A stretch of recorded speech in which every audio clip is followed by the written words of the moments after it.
এই তিনটের মধ্যে যে কোনো একটার সাথে মোকাবিলা করতে পারলেই বোঝা যাবে কে কত সাহসী। এটা তোমরা ঠিক বলেছ, কিন্তু ব্যাপারটা হলো জঙ্গলের পশুরা জঙ্গলে যেমন আছে থাকুক, ওদের নিয়ে নাড়াঘাটা করার দরকার নেই। ডাকাত তো গোপাল ধরেছে, এখন পড়ে থাকলো ভূত। মহারাজ, আপনি তাহলে ওই ভুতুড়ে বাড়ি খুঁজুন, তারপর সবাইকে ভূত ধরে আনতে বলুন। দেখি, মন্ত্রীর আবদার মেটানোর জন্য তো তাই করতে হবে।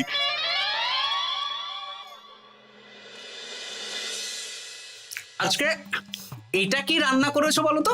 ছোলা আর আলু দিয়ে তরকারি। ঝটপট খাবারটা খেয়ে নাও তো দেখি। হ্যাঁ, আচ্ছা, ছোলা আলুর তরকারি দিয়ে শুকনো রুটি খাওয়া যায়? হ্যাঁ, আহ বেশি বায়না না করে যা রান্না হয়েছে তা খাও তো বাপু। খেয়ে গায়ের শক্তি বাড়াও, কদিন পরে তো ভূতের সাথে লড়াই করতে হতে পারে। হ্যাঁ, ধুর ভূত, হ্যাঁ, ওসব ভূত প্রেতে আমি ভয় পাই না, বুঝলে?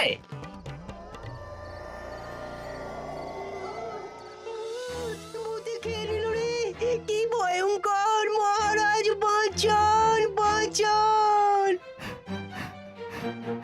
মহারাজ উপরে পায়চারি করছেন। কোথায় ভূত?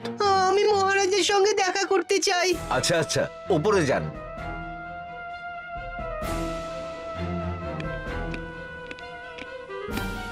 কি হয়েছে সভাকবি, রাতের বেলা হঠাৎ?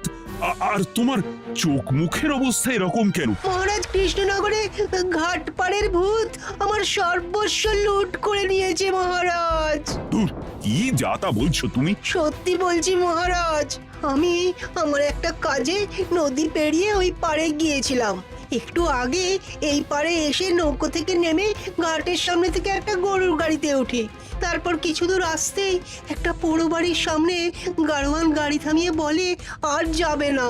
আর কারণ জিজ্ঞেস করতেই গাড়োয়ান আমার দিকে মুখ ফেরায়। রে বাপ রে বাপ, কি কঙ্কাল সার হাড় হিম করা মুখ! আমি তো অজ্ঞানী হয়ে যাই। কিছুক্ষণ পর জ্ঞান ফিরলে দেখি আমি রাস্তায় পড়ে আছি, আর আমার সাথে থাকা থলেটাও নেই। তাহলে বলতে চাইছো তোমার থলে ভূতে চুরি করেছে? সেসব আমি জানি না মহারাজ, কিন্তু আমি আমার থলে ফেরত চাই, আর ওই ভূতের শাস্তিও চাই। দিন না। এই সেরেছে, আজ সকালেই রাজসভায় ভূত নিয়ে আলোচনা হলো, আর রাতেই ভূত দেখা দিল। এবার ভূতকে আবার কে ধরবে? মহারাজ, আমার থলেতে অনেক দামি জিনিসপত্র ছিল। ঠিক আছে সভাকবি, তুমি এখন বাড়ি যাও, আমি দেখছি কি করা যায়। এই সুযোগে মন্ত্রী, জ্যোতিষী, পণ্ডিতদের সবার একবার করে সাহসিকতার পরীক্ষা নিয়ে নেব।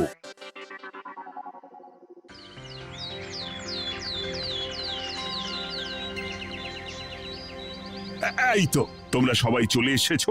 মহারাজ, আমার মনে হচ্ছে আপনি কোনো কথা বলার জন্যে উদ্গ্রীব হয়ে আছেন। গতকাল আমার সব লুট করে নিয়েছে ভূত। ভূত কোথায়? কোথায় ভূত? সভাকবি, কোথায় ভূত? মন্ত্রীমশাই, বাড়িতে গিয়ে আয়নার সামনে নিজের মুখটা দেখুন, দেখতে পাবেন। গোপাল, খুব খারাপ হয়ে যাচ্ছে কিন্তু। ওসব খারাপ ভালো পরে হবে। আর মন্ত্রী, বৈদ্য, জ্যোতিষী, তোমরা কালকে বলছিলে না তোমরাও সাহসিকতা দেখানোর সুযোগ চাও? তাই ভূত ধরে দেখাতে পারলেই তোমাদের আমি পুরস্কৃত করব। কিন্তু মহারাজ, ভূত কোথায় পাওয়া যাবে? গতকাল রাতে ঘাট পাড়ি এক গাড়োয়ানের গরুর গাড়িতে চাপতেই তোমরা ভূত দেখতে পাবে। প্রথমে মন্ত্রী, বৈদ্য, জ্যোতিষী, তোমরা চেষ্টা করে দেখো।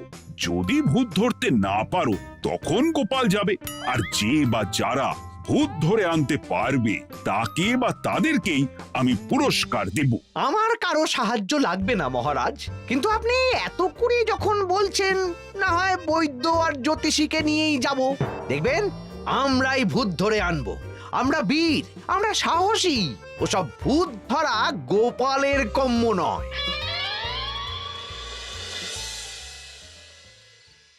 কি মনে হচ্ছে মন্ত্রী মশাই, আমরা আমরা ওই ভূতের দেখা পাবো?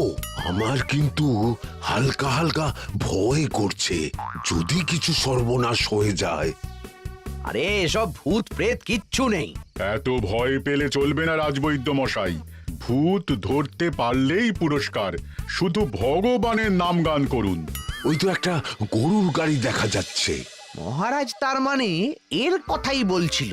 হ্যাঁ, আর তো অন্য কোনো গরুর গাড়ি দেখতেও পাচ্ছি না। এই যে ভায়া, কৃষ্ণনগর রাজবাড়ি যাবে? হ্যাঁ যাবো, দুমোহর লাগবে কিন্তু। দুমোহর একটু কম করুন না। আচ্ছা ঠিক আছে, তিনজনে 1 মোহর দেবেন, আর কমাবো না। তাড়াতাড়ি বসুন।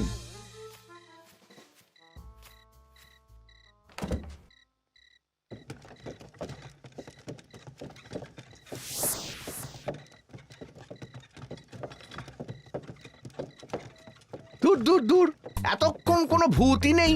সভাকবি যে কি দেখে ভয় পেয়েছে কে জানে। ও কারণে 1 মোহর লোকসান। সত্যি আমরা অকারণে সাহসিকতার পরীক্ষা দিতে এলাম।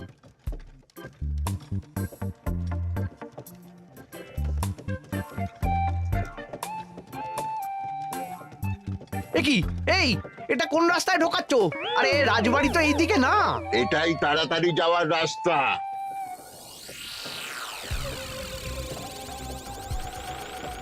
গাড়ি আর যাবে না। যাবে না মানে? আমরা তো রাজবাড়ি অবধি যাব। হাতের আংটি, পয়সা করি যা আছে বের করে ফেল, নইলে এক্ষুনি চিবিয়ে খাবো। ওরে বাবা, ভূত ভূত, পালাও। পালিয়ে যাবে কোথায়? আজ তাদের চিবিয়ে খাবো। ও ঠাকুর, বাঁচাও বাঁচাও, ভগবান বাঁচাও।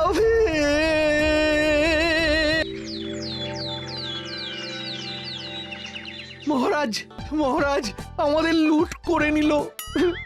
ভূত আমাদের সর্বনাশ করে দিল। বাঁচান। তার মানে তোমরা 3 জন মিলেও ভূত ধরতে পারোনি? ছি ছি ছি ছি ছি। এই তোমাদের সাহস? হ্যাঁ, আমরা কি করে জানবো মহারাজ যে আসল ভূত আছে? গোপাল, ব্যাপারটা কিন্তু খুবই সমস্যার।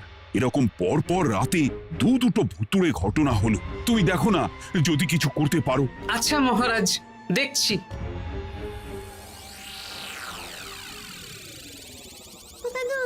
আমার কিন্তু ভয় করছে।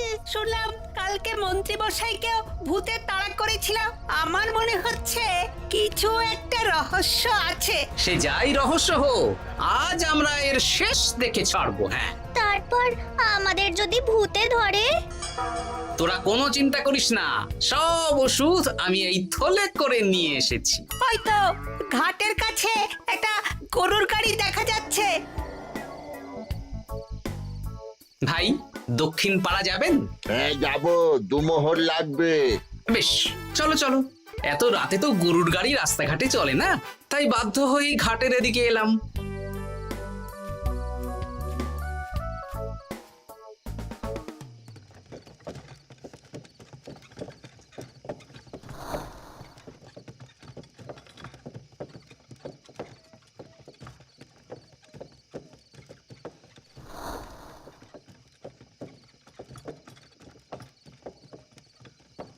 আচ্ছা, অন্য গলিতে নিয়ে আমাদের ভয় দেখানোর মতলব? হ্যাঁ, ঠিক আছে, এগুলো চুপি চুপি চাপিয়ে নে, আমিও পড়ছি।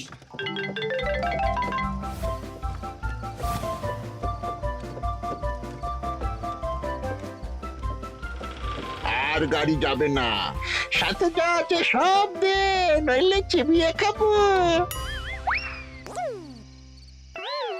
তুই কে রে? তোকে সব দেব? ভূত বাঁচাও বাঁচাও। তুই কি ভেবেছিস? তুই নকল ভূত সেজে লোকেদের ভয় দেখাবি, আর আমরা চুপচাপ বসে থাকবো? তোর পাপের ঘোড়া পূর্ণ হয়েছে, আজ কেউ তোকে বাঁচাতে পারবে না। এবার মজা সামলা। চলে গেল রে, চলে গেল রে, সাড়ে সব চলে গেল। কি চুল করছিস? বাচ্চা তুই আয়। চলে গেল রে, চলে গেল রে, সাড়ে সব চলে গেল। এই, ঘটাকে ডাকছিস মানে? তুই মানুষ বটা। ওরে বাবা রে, বাঁচা। তোদের ধরে নিয়ে যাব, কাল সকালে বিচার হবে।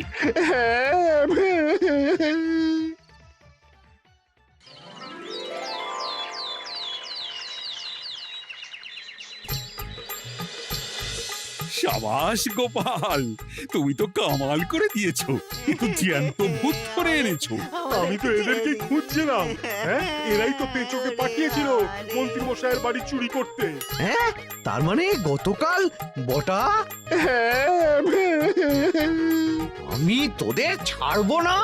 সত্যি গোপাল, এবারেও তুমি বাজিমাত করে দিলে। আচ্ছা, তুমি একটু ভয় না পেয়ে এদের ধরলে কি করে?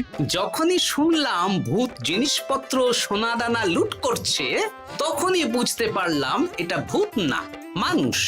তাই কাঁটা দিয়ে কাঁটা তোলার জন্য আমি আর আমার নাতি নাতনিরা ভূত সেজেই মানুষরূপী ভূতকে জব্দ করলাম।